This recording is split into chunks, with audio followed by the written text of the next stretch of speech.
Hello everyone. इस video में हम डिस्कस करेंगे पैटर्न 3 का सॉल्यूशन। पैटर्न 3 में हमें इस पैटर्न को ड्रॉ करना है, तो लाइए इसको ओपन बोर्ड पे लेके चलते हैं और वहीं पे समझेंगे।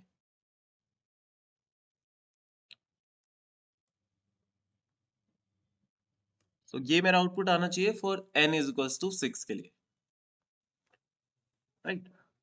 तो सबसे पहला स्टेप होगा हमारा कि इसका स्ट्रक्चर फिगर आउट किया जाए। पहले स्ट्रक्चर को कोड करेंगे, उसके बाद वैल्यूज कैसे चेंज हो रही है उन वैल्यूज को समझेंगे, ठीक है। तो यार ये स्ट्रक्चर तो ट्रायंगल वाला ही है, ये सवाल तो हम 2 बार कर चुके हैं। वही पैटर्न हमें ड्रॉ करना है, राइट। अच्छा, छोटा सा चेंज है इसके अंदर। जैसे वो पैटर्न को समझेंगे तब वो चेंज हमें समझ में आएगा। तो देखिएगा, पैटर्न ऑब्जर्व करते हैं। हर रो में सबसे पहला एलिमेंट प्रिंट होता है 1। हर रो का आखिरी एलिमेंट भी 1 ही है, राइट। और फिर जैसे इस रो को एक बार ऑब्जर्व करो, 1 5 10 10 5 1। तो फर्स्ट और लास्ट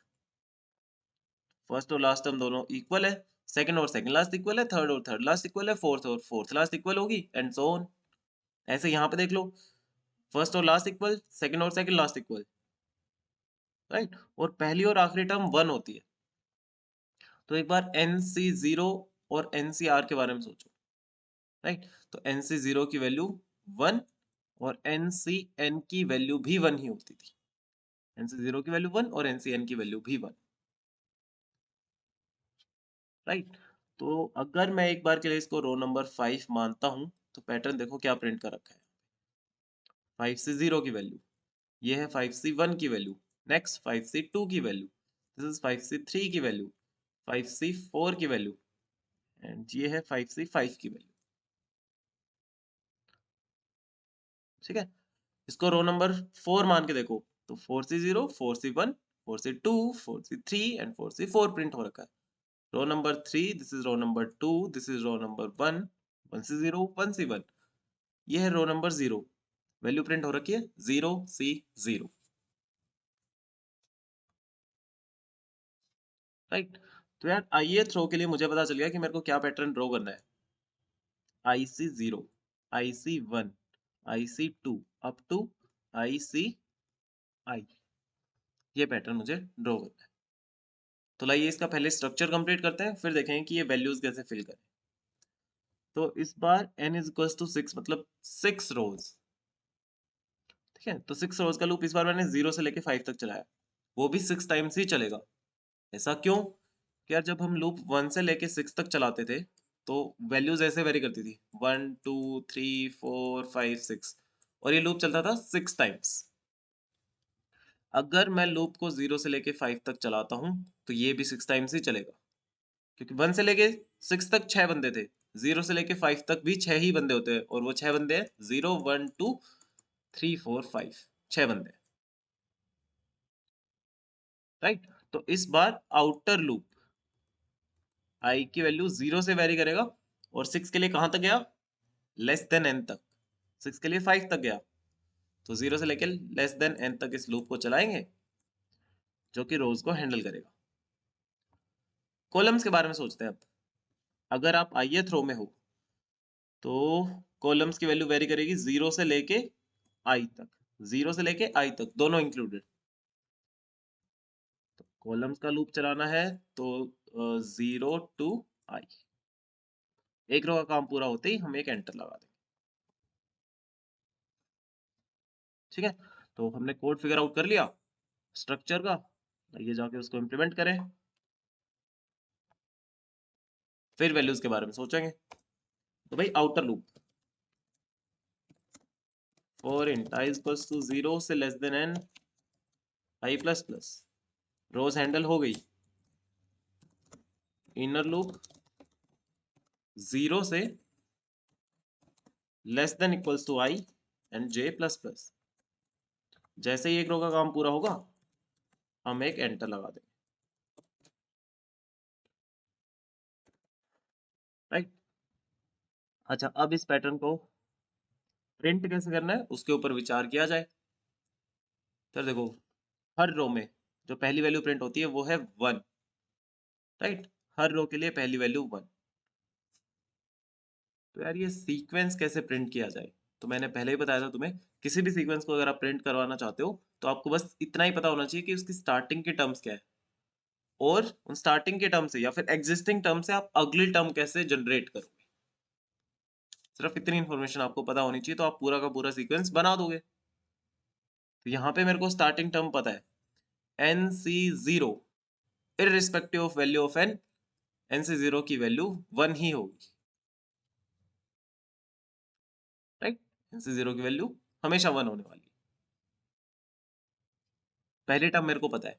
अब अगली टर्म कैसे जनरेट करी जाए, मतलब पता है सवाल क्या है कि 5C0 से 5C1 कैसे बनाऊं, 5C1 से 5C2 कैसे बनाऊं, 5C2 से 5C3 कैसे बनाऊं, NCR से NCR+1 कैसे बनाऊं, ये है मेरा सवाल, राइट। तो कुछ नहीं यार, एक बार इसको एक्सपेंड करके देख लो। NCR will be equals to n factorial minus n minus r factorial into r factorial, ठीक है। तो ऐसे ही मैं वैल्यू देखना चाहता हूँ NCR+1 की, तो NCR+1 की वैल्यू होगी n factorial divided by n minus r+1 factorial into r+1 factorial, ठीक है। तो लो भाई इसको थोड़ा सा मॉडिफाई करके लिखते हैं, n फैक्टोरियल डिवाइडेड बाय, ये है n minus r minus 1 factorial, right. और इस r+1 फैक्टोरियल को देखो मैं कैसे लिख सकता हूँ, r+1 फैक्टोरियल को मैं लिख सकता हूँ r+1 इंटू r फैक्टोरियल, है ना। जैसे 6 फैक्टोरियल किसके इक्वल होता है, 6 फैक्टोरियल को ऐसे भी लिख सकता हूँ मैं 6 इंटू 5 फैक्टोरियल, या फिर 6 इंटू 5 इंटू 4 फैक्टोरियल, ऐसे तो लिख ही सकते थे हम, राइट। और एक छोटा सा काम और किया, ऊपर नीचे n माइनस आर से मल्टीप्लाई कर दिया, ठीक है। अब इस टर्म के बारे में सोचो, ये लिखा हुआ है n minus r factorial into n minus r minus 1 factorial, n minus r into n minus r minus 1 factorial, ये लिखा गया है, ठीक है। मतलब ऐसे लिखा गया है 6 इंटू 5 फैक्टोरियल, तो 6 इंटू 5 फैक्टोरियल को मैं दोबारा से 6 फैक्टोरियल लिख सकता हूँ। So this will be equals to n minus r factorial, n factorial divided by n minus r factorial, इसको थोड़ा सा शिफ्ट किया मैं, multiplied with r plus 1 factorial, multiplied with r plus 1, और ऊपर हमने n माइनस r से multiply किया, ठीक है। तो ये वैल्यू निकल के आई NCR+1 की। इस टर्म को ध्यान से देखिए, ये लिखा हुआ है NCR, तो NCR+1 will be equals to NCR into n minus r divided by r plus 1, ये मिल गया हमें फॉर्मूला,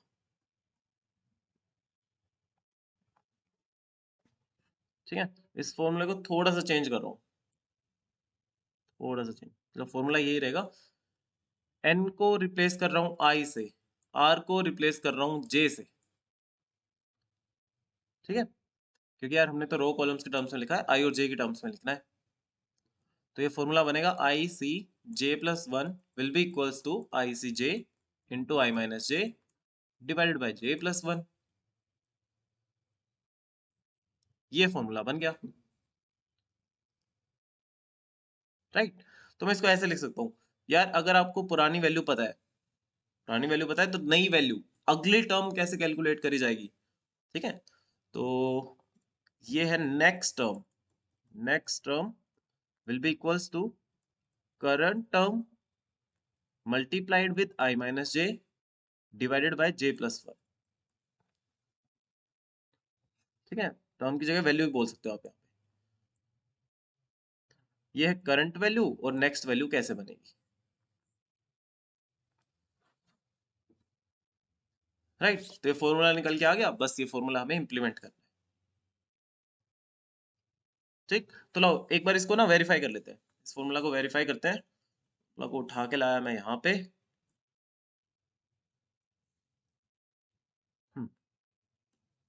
इसको वेरीफाई किया जाए।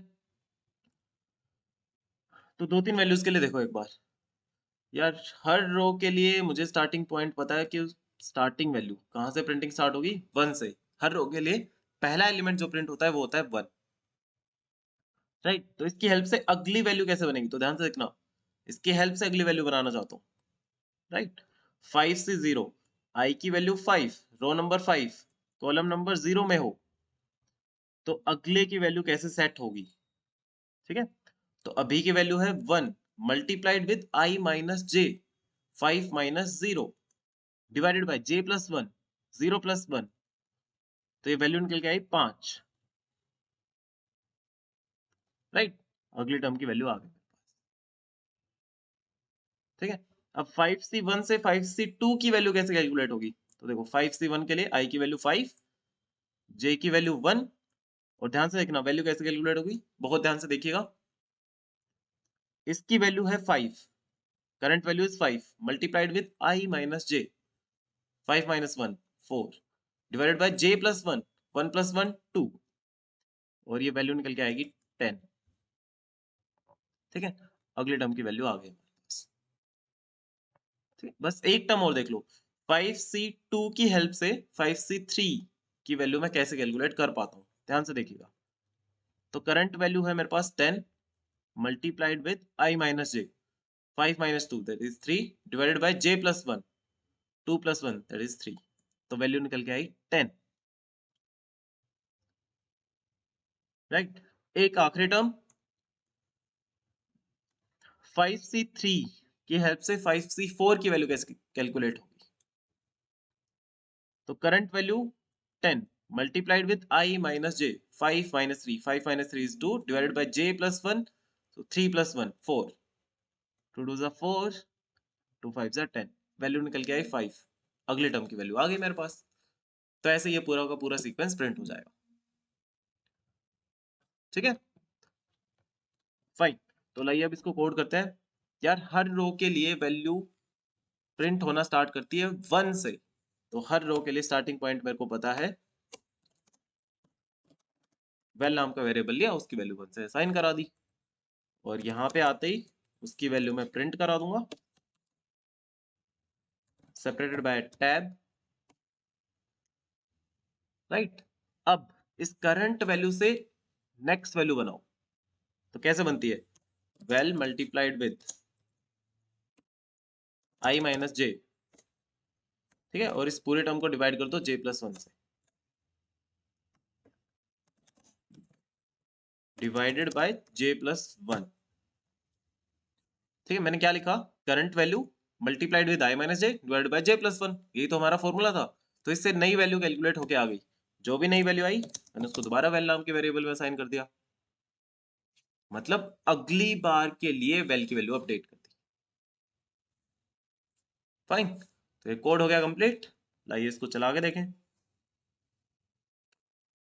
ठीक है। तो ये सही चल गया, ताइए इसको सबमिट करते हैं,